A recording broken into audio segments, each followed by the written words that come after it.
یہ جو ہر وقت نیگیٹو کی منفی باتیں ہوتی ہیں نا کہ مسلمان ممالک کچھ نہیں کر رہے. عرب نے مل کے 3 دفعہ اسرائیل سے جنگ لڑی ہے, تینوں جنگوں میں شکست ہوئی ہے, اور وجہ شکست کی یہ ہے کہ پیچھے امریکہ سپورٹ کر رہا ہے. تو کیونکہ اسرائیل سے لڑنے کا مطلب ہے کہ امریکہ سے لڑائی, اس وجہ سے شکست ہو جاتی ہے. تو وہ 3 دفعہ لڑ کے بیٹھ چکے ہیں کہ اب کیا کریں ہم. ہونا یہ چاہیے اگر تھوڑا سا بارڈر کھول دیں نا تو پوری دنیا کے مسلمان پیدل ہی اسرائیل کو فتح کر کے آ سکتے ہیں. اتنی بڑی تعداد میں مسلمان ہیں اور ان میں جانے کا جذبہ بھی ہے کہ تھوڑا سا بھی راستہ کھل جائے تو یہ پیدل ہی ہوتے ہوتے, اتنی بڑی تعداد ہے تو یہ 8-10 کروڑ تو ویسے ہی چلے جائیں گے. اسرائیل پہیاں فتح کر کے آ جائیں گے. لیکن بات یہ ہے کہ جانے نہیں دیتے, راستہ نہیں ہے. کیونکہ اگر مصر راستہ دیتا ہے نا, تھوڑا سا بھی راستہ کھولتا ہے, تو پہلے اسی بیس پہ اسرائیل مصر پہ اٹیک کر کے اس کے علاقے لے چکا ہے کہ مصر نے راستہ کھولا ہوا تھا مجاہدین کے لیے. تو اس بیس پہ اسرائیل نے آدھا مصر پہ قبضہ کر لیا. سمجھ رہے ہو؟ تو جب مصری ہاتھ سے نکل گیا ان کے, تو ایسا گچھی پکڑی ہے نا چاروں طرف سے. تو اب دیکھیں آگے ہوتا کیا ہے, اللہ خیر کرے.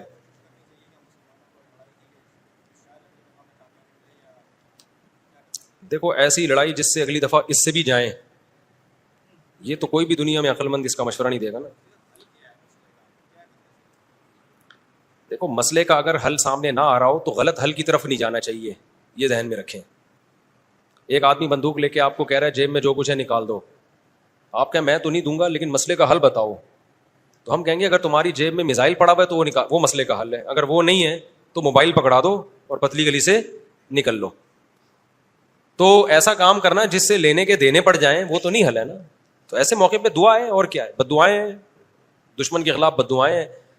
کسی کے پاس راستہ ہے جانے کا تو جائے, 100 دفعہ جائے, اناؤنس کرے کہ یہ راستہ ہے, یہ یہاں سے نکل آیا ہے راستہ, تو سب پہنچ جائیں گے.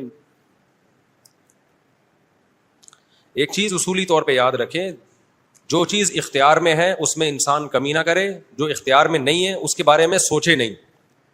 اس سے ٹینشن کے سوا کچھ بھی حاصل نہیں ہوتا.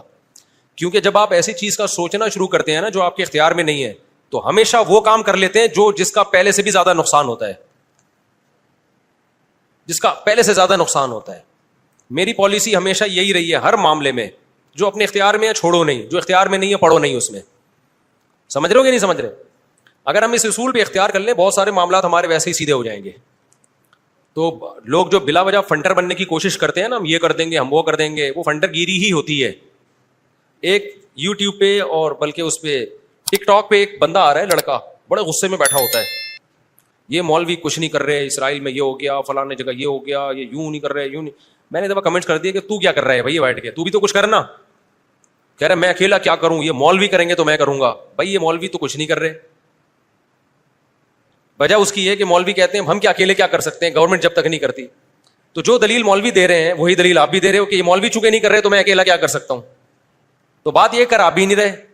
یہ باتیں کرتا ہوا وہ اچھا لگتا ہے جو میدان جنگ میں جا رہا ہو اور لڑ رہا ہو اور دو بدو فائر ہو رہا ہو اور جہاد کر رہا ہو اور کہہ رہے دیکھو مولوی کچھ نہیں کر رہے اور میں یہاں بم رکھ کے آ رہا ہوں وہاں پہ اور شہید ہو رہا ہوں میں سب کے سامنے.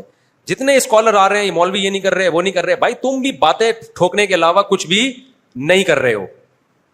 تو مولوی وہ باتیں نہیں کر رہے جو تم کر رہے ہو, اس لیے کہ ان کو پتا ہے باتیں کرنے کا فائدہ نہیں ہے. تو کام وہ کرو جو کر سکتے ہو.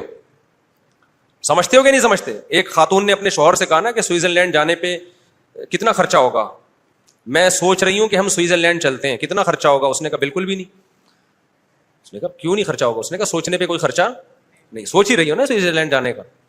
تو وہ بات کرنی چاہیے جو عملی دنیا میں ممکن ہو. اور دوسری بات یہ کہ علماء یا جو بھی بڑے لیول پہ جو لوگ ہوتے ہیں وہ بہت کچھ اندر اندر کر رہے ہوتے ہیں.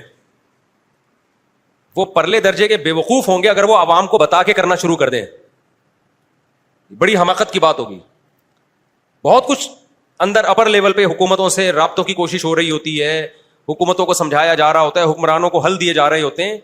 تو یہ نہیں ہوتا کہ جو بھی کر رہا ہے نا کہ میں جا رہا ہوں آرمی چیف سے ملاقات کے لیے اسرائیل کے مسئلے پہ بات کروں گا, یہ میرا یوٹیوب چینل ہے آپ لوگ دیکھ لیں, میں جا رہا ہوں ٹاٹا دیکھو میں اپنی ذمہ داری کیا کر رہا ہوں پوری کر رہا ہوں. اسی طرح آرمی چیف کہے لوگوں میں جا رہا ہوں اسرائیل کے مسئلے پہ فلاں سے بات کرنے کے لیے, دیکھا آرمی زندہ باد. ایسا نہیں ہوتا. بڑے پیمانے پر جو گیم کھیلے جا رہے ہوتے ہیں وہ خفیہ ہی ہوتے ہیں, وہ عوام کو نہیں بتائے جاتے. تو بہت کچھ ہو رہا ہوتا ہے. اب سعودی عرب کا بادشاہ کیا کچھ کر رہا ہے ہمیں نہیں پتا, تو ہمیں نہ تعریف کرنی ہے کیونکہ ہو سکتا ہے وہ جھوٹی تعریف ہو, اور نہ ہم نے برائی کرنی ہے کیونکہ ہو سکتا ہے وہ جھوٹی برائی ہو. ہم نے چپ کر کے بیٹھنا ہے, اپنا جو ہم کر سکتے ہیں وہ کریں, کسی کے خلاف یہ کچھ نہیں کر رہے, وہ کچھ نہیں کر رہے, یہ یوں نہیں کر رہا, وہ یوں نہیں کر رہا, تو بھائی تو کیا کر رہا ہے؟ تو بھی تو یہی کر رہا ہے کہ وہ کچھ نہیں کر رہا تو یہ کچھ نہیں کر رہا تو وہ کچھ نہیں کر رہا, اور یہ تو بھی تو یہی کر رہا ہے, تو اس سے بہتر ہے کہ تو بھی کچھ نہ کرتا. کیا خیال ہے؟ یہ جو حدیث میں آتا ہے کہ قرب قیامت میں یہودی پتھر کے پیچھے چھپے گا تو پتھر بولے گا کہ یہ میرے پیچھے یہودی ہے, فقتلہ یا مسلم ھذا یہودی ورائی فقتلہ, اس کو قتل کر دو. تو پتھر بولے گا کا کیا مطلب ہے؟ پتھر بولے کا مطلب پتھر بولے گا, پتھر کا باپ بھی بولے گا, آواز آئے گی, معجزہ ہوگا, تو ایک لڑائی ہوگی. لیکن خوب سمجھ لو, نبی صلی اللہ علیہ وسلم نے جو بھی پیش گوئیاں کی ہیں نا قرب قیامت کی, ان پیش گوئیوں کو محدثین فقہ کے ابواب میں ذکر نہیں کرتے, کتاب الاحکام میں ذکر نہیں کرتے, ان کو کتاب الفتن میں یا کتاب علامات ساعہ میں ذکر کرتے ہیں. احکام کا مطلب کیا ہے؟ یہ کرو, یہ نہیں کرو, یہ حلال ہے, یہ حرام ہے. تو جو آرڈر کی حدیثیں ہیں نا ان میں ذکر نہیں کرتے, یہ بتانے کے لیے کہ یہ علامتیں جب پورا ہونے کا ٹائم آئے گا خود ہی ہوں گی. ہم نے ان احادیث کو دیکھ کے خود سے کوئی کام نہیں کرنا ہے, ہم نے وہ کرنا ہے جو ابھی گراؤنڈ ریئلٹی ہمیں کرنے کا کہہ رہی ہے. نہیں یہی بات سمجھ میں؟ آپ نے سن لیا کہ حضرت عیسیٰ علیہ السلام قرب قیامت میں نازل ہوں گے, 100% ہمیں یقین ہے نازل ہوں گے. حضرت مہدی آئیں گے, 100% ہمیں یقین ہے حضرت مہدی آئیں گے. ہمیں پتا چلا جی شام میں حضرت عیسیٰ علیہ السلام نازل ہوں گے, ہم نے کہا ہوں گے نازل, یقیناً ہمارا عقیدہ ہے. آپ نے کہا چونکہ شام میں نازل ہوں گے تو چلو شام چلتے ہیں, اور اس مسجد میں جا کے آپ بیٹھ گئے اور اعلان جہاد کر دیا کہ اب میں یہاں سے قتال شروع کرتا ہوں, عیسیٰ علیہ السلام تو آئیں گے اور میری مدد کریں گے. پتا چلا آپ نے لڑائی شروع کی اور آپ کی ایسی کی تیسی ہو گئی اور عیسیٰ علیہ السلام آئے نہیں. آپ قیامت میں اللہ سے پوچھو گے اے اللہ حدیث میں تو کہا گیا تھا کہ شام میں عیسیٰ علیہ السلام نازل ہوں گے, میں نے تو جنگ بھی شروع کر دی, سب کچھ ہو گیا, لیکن نازل نہیں ہوئے.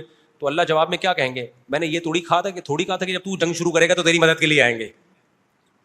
یہ میں نے کہا تھا آئیں گے, میں نے یہ ٹائم تھوڑی بتایا تھا. تم جو اپنا کام ہے وہ کرو, جب انہوں نے آنا ہوگا تو وہ آ جائیں گے. تم گراؤنڈ ریئلٹی کو دیکھ کے ٹائم گزارو, جب حضرت مہدی نے آنا ہوگا تو آئیں گے. اب ہر تھوڑے دنوں میں حضرت مہدی کی امید پہ کوئی تحریک اٹھتی ہے. سعودی عرب میں جو 1979 میں بغاوت ہوئی تھی, جنرل مشرف کی قیادت میں آرمی نے جا کے کنٹرول کیا تھا نا, وہ بغاوت کیا ہوئی تھی؟